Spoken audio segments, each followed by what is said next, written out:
Shalom anak-anak, kita bertemu kembali di pelajaran agama hari ini.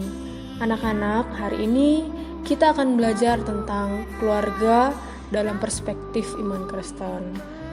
Pada bab ini kita akan belajar tentang pengertian keluarga dan fungsi serta peranan keluarga berdasarkan perspektif iman Kristen.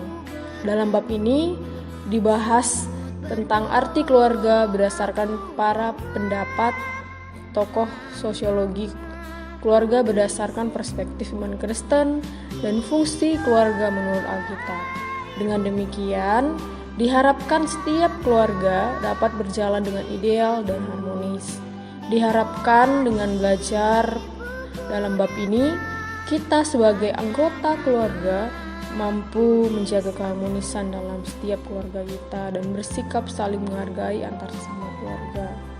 Dalam pembahasan materi keluarga ini, kita perlu menyadari juga adanya realita bahwa setiap keluarga tidak selamanya harmonis dan ideal.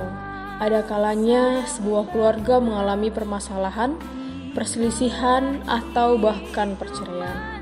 Jika ada di antara kalian yang mengalami situasi demikian, janganlah berkecil hati atau malu karena ini di luar kendalimu. Marilah kita memohon pada Kristus supaya Ia memulihkan kondisi dalam keluarga kita dan mewujudkan keperluan dalam keluarga kita. Satu hal yang terpenting dalam pembahasan dalam bab ini mau mengajarkan bahwa apapun situasi dalam keluarga kita, syukuri itu sebagai bagian dari karya Allah dalam kehidupan kita.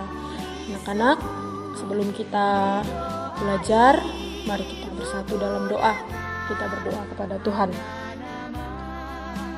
Tuhan yang bertahta dalam kerajaan surga, kami bersyukur Tuhan untuk hari ini kami boleh dapat belajar kembali, yaitu tentang bagaimana kami menghargai sesama anggota keluarga kami, bagaimana kami menghargai orang tua kami, bagaimana orang tua kami juga akan menghargai kami sebagai anak-anaknya.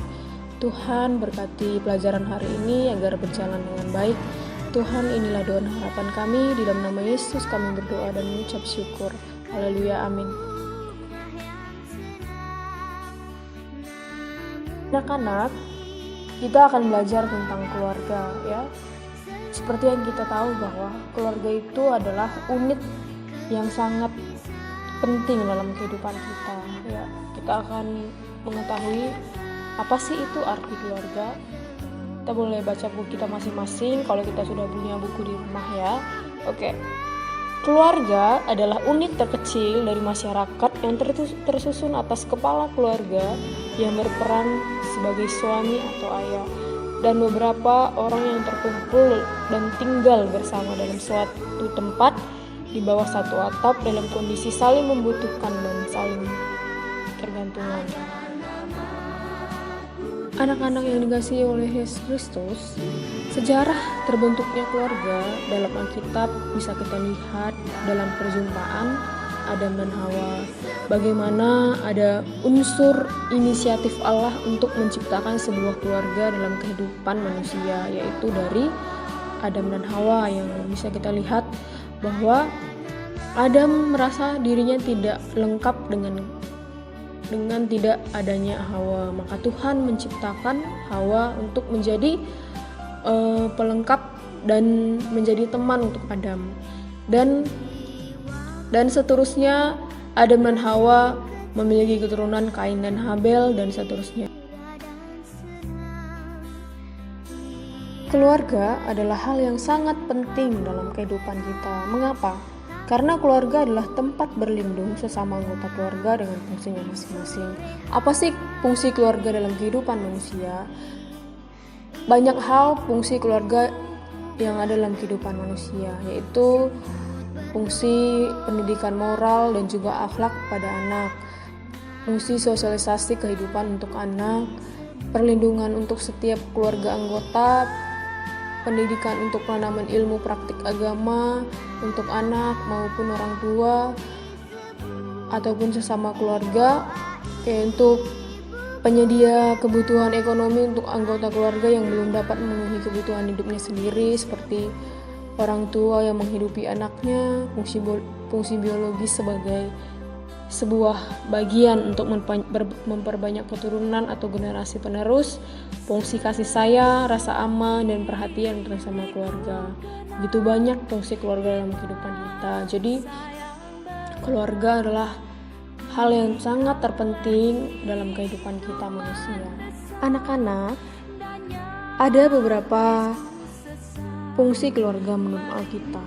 Ya, kita akan melihat beberapa teks yang menjelaskan tentang fungsi keluarga dalam Alkitab. Yang pertama adalah Kejadian 1 ayat 28 yang berbunyi demikian. Allah memberkati mereka, lalu Allah berfirman kepada mereka, "Beranak cuculah dan bertambah banyak, penuhilah bumi dan taklukkanlah itu, berkuasalah atas ikan-ikan di laut dan burung-burung di udara dan atas segala binatang yang merayap di bumi." Oke, kita lihat bahwa di sini dijelaskan beranak cuculah dan bertambah banyak. Ini adalah sebuah perintah atau mandat kepada kita manusia untuk berkeluarga, yaitu untuk bersama-sama kita menguasai dan memelihara alam semesta. Karena kalau kita hanya sendiri, kita tidak akan bisa memelihara alam semesta kita. Ini adalah sebuah mandat yang diberikan Tuhan kepada kita. Teks yang kedua ada dalam Alkitab Ulangan 6 ayat 4-9. Dengarlah hai orang Israel, Tuhan itu Allah kita, Tuhan itu Esa. Kasihilah Tuhan Allahmu dengan segenap hatimu dan dengan segenap jiwa dan segenap kekuatanmu. Apa yang kuperintahkan kepadamu pada hari ini haruslah engkau perhatikan, haruslah engkau mengajarkan berulang-ulang kepada anakmu dan membicarakannya apabila duduk di rumah, apabila engkau sedang dalam perjalanan, apabila engkau berbaring dan apabila engkau bangun. Haruslah juga engkau mengikat sebagai tanda pada tanganmu dan haruslah itu menjadi lambang di dahimu. Dan haruslah engkau menuliskan pada tiang pintu rumahmu dan pintu gerbangmu. Dalam ayat ini kita ditugaskan kepada orang tua yang sangat jelas tentang mendidik anak, yaitu dengan layanan pendidikan terhadap anak. Lembaga pendidikan utama adalah di dalam keluarga. Dalam Ulangan 6 ayat 4-9 ini dapat kita lihat secara pintas beberapa hal prinsip dalam pendidikan melalui keluarga. Yang pertama, tugas pendidikan merupakan mandat dari Tuhan yang diberikan kepada orang tua adalah tugas yang sangat besar dan mulia, karena tugas ini diberikan oleh Tuhan sendiri dan kita harus bertanggung jawab atas tugas tersebut. Dan yang kedua, anak-anak, pendidikan yang dilakukan secara berulang-ulang, maksudnya bukan hanya kategori sekali atau selesai, melainkan dilakukan secara terus-menerus.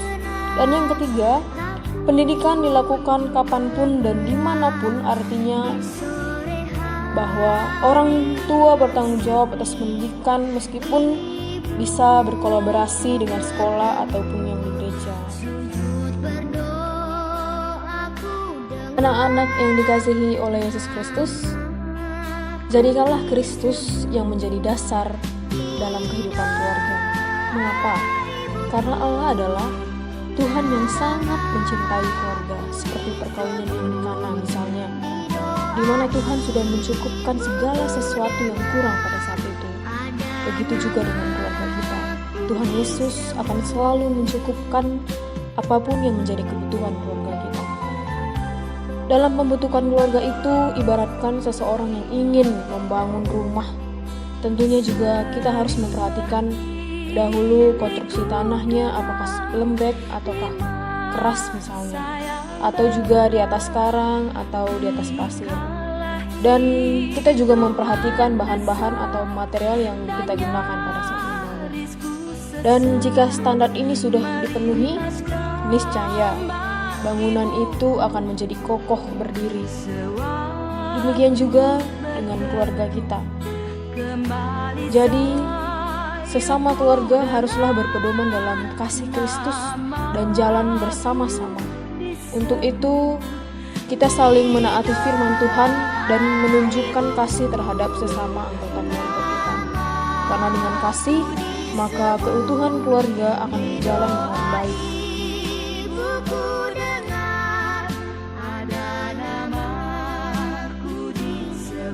Nah anak-anak, demikianlah pembelajaran kita pada hari ini. Semoga pembelajaran hari ini akan menjadi berkat buat kehidupan kita, dan kita dapat refleksikan dan kita dapat mengaplikasikannya dalam kehidupan keluarga kita masing-masing di rumah. Oke, sampai ketemu kembali di pelajaran selanjutnya. Tuhan Yesus memberkati kita semua. Haleluya, amin.